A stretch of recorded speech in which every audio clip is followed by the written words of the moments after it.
The morning started easy, a blue chill in the pines.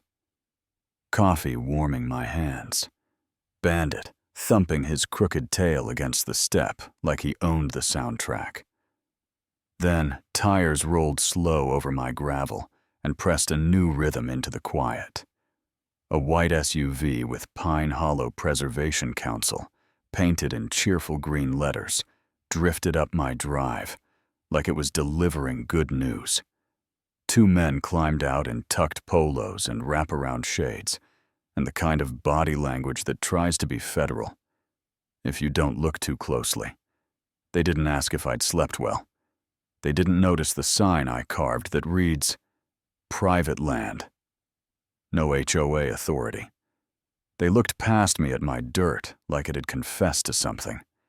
And the tall one said, "Hale, you have 24 hours to vacate due to toxic soil conditions. A decontamination crew will arrive tomorrow." Yeah, that happened. I told them they were standing on my right to be left alone, that my deed doesn't bow to their bylaws, that I don't pay their fees because I don't live inside their imaginary fence. The short one did that polite cough people do when they're about to sell you your own hat. "Sir, we have authority within a 100-foot buffer," he said. Like he was citing scripture, I asked what book that verse came from, because it wasn't the county code, and it wasn't my file. The tall one held out an envelope like it needed blessing. I didn't take it. I said, "Cross my gate without a court order, and Deputy Collins will be the first voice you hear." Not mine. They laid the envelope on the step like a dead fish and backed away. Gravel spitting. Bandit muttering the kind of bark that translates to, "Don't make me get up."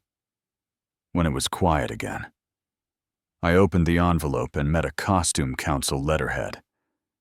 Shaded danger zones, a chart with wiggly lines. No lab, no agency, no signature. A threat stapled to hand-drawn courage. You know what I mean. I sat at the workbench and called the only person I know who enjoys bad news because it gives her a chance to make it honest, Dr. Mira Santos. Independent environmental consultant, used to run a state lab. Before meetings ate her soul. "I need a full panel," I said, creak. "Compost garden beds pull water. Where the deer drink, chain of custody.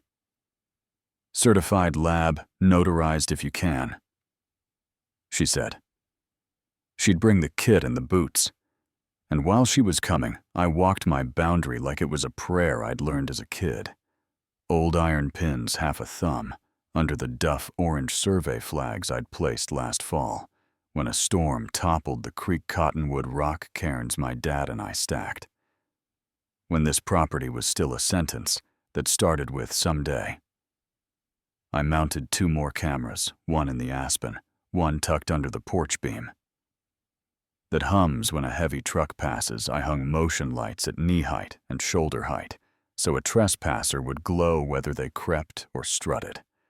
I printed new aluminum signs that read, "Private land, not subject to Pine Hollow rules. Trespassers recorded and reported." Then I took the lever action out of the cabinet, cleaned it the way some people polish silver, and set it back. Not a threat, a boundary with a handle. Mira arrived 2 mornings later in a dusty Tacoma with a cracked university sticker. Her hair in a tight braid clipboard, tucked under her arm. Like a compass. She shook my hand once and said, "Show me the points." We walked the line while Bandit fielded sticks, like he was getting paid in deer cents. She sampled 6 soil locations and 2 creek pulls labeled vials. Sealed bags, scribbled notes. With the speed of someone who's watched sloppy chain of custody ruin a case, then she bent into the tomatoes for a sneaky scoop, because she likes to test optimism where it grows. "Fast track," she said. "Give me 3 days," and she left me with the sound of my own heartbeat and the wind in the wire. The report hit my inbox like a sunrise. Official letterhead lab signatures, bar-coded chain of custody numbers that spoke fluent common sense. No hydrocarbons, no heavy metals, no abnormal nitrates. Slightly acidic. Blueberries would move in and start a family. I printed every page, clipped them tight enough to make a nun nod, then I drove to the Silver Bow County Records Office and asked for a fresh copy of my parcel file. Deed plat maps, easements, road rights. The clerk slid them over with that small smile people wear when they appreciate a man who brings homework. My land. Predated the Pine Hollow Preservation Council by almost 20 years. No buffer gift, no right of entry. Nothing but what a fence means when it's backed by law. I scanned the stack, saved it to a thumb drive I labeled in handwriting. My mother would have teased me about, and drove home, feeling like my boots had a little more ground under them. They came back on day 4, same SUV, same logo, smiling like a billboard. For good intentions. They stopped at the gate. This time I stepped onto the porch with Bandit leaning against my shin. Hale, the tall one, said, "We reviewed your concerns, however. The council remains obligated to enforce environmental safeguards." "That's adorable," I said, "because I brought you actual safeguards, lab results, county stamps, maps that can do math." The short one opened his mouth to deliver a training sentence. I held up the folder and said, "Policy isn't law, and your bylaws don't reach me, not even on their tiptoes." They asked one last time for voluntary.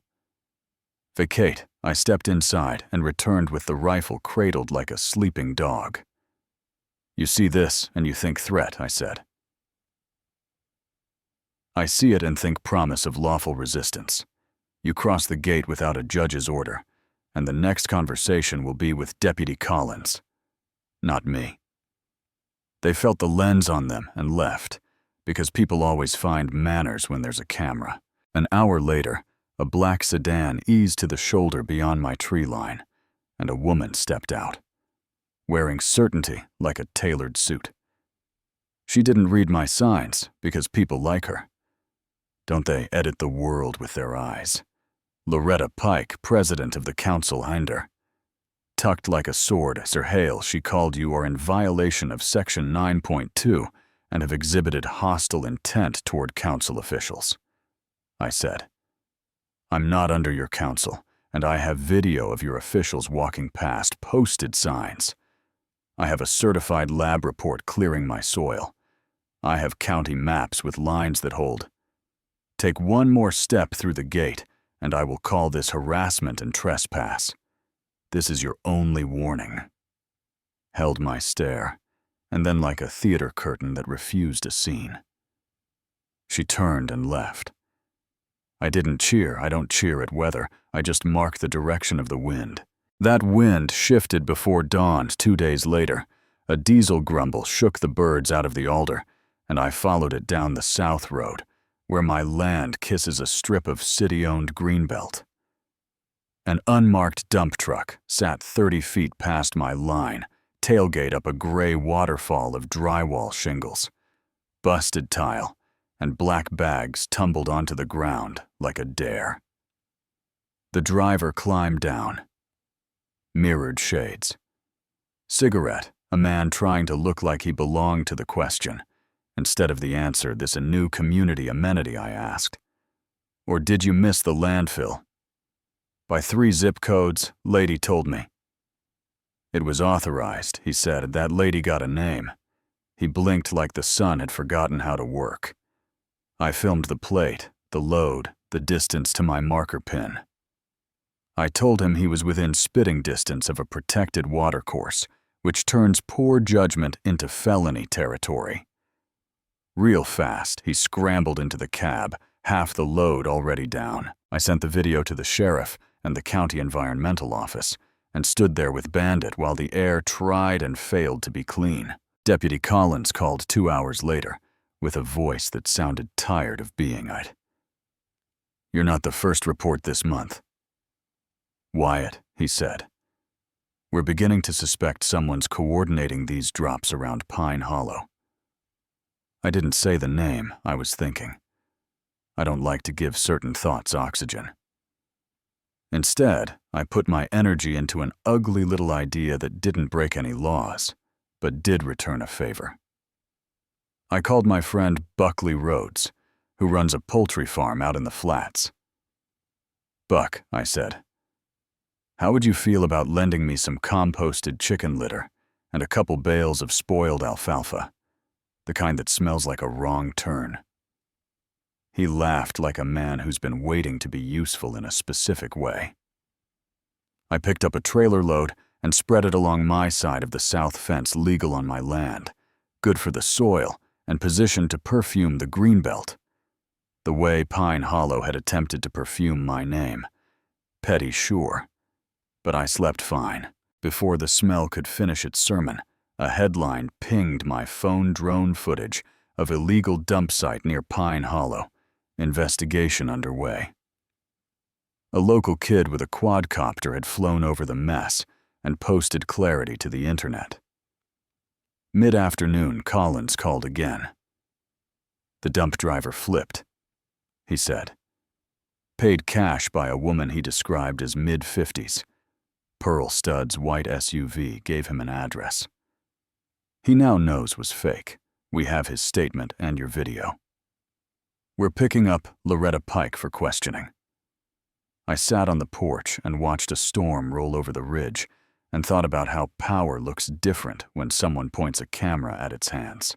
The next evening, a white luxury SUV slid to a stop at my gate. Like a knife laid gently on a table, Loretta climbed out with a face like a closed drawer. A red-faced man unfolded from the passenger side like he'd spent the afternoon practicing outrage. They strode through the opening, past a brand new sign that read, "No trespassing. Protective order in effect," and treated it like scenery. "You absolute lunatic," Loretta said. "You think this is a game spreading filth along the property line. You think we won't press charges?" "Go ahead," I said. "Tell the dispatcher you stepped over a posted order.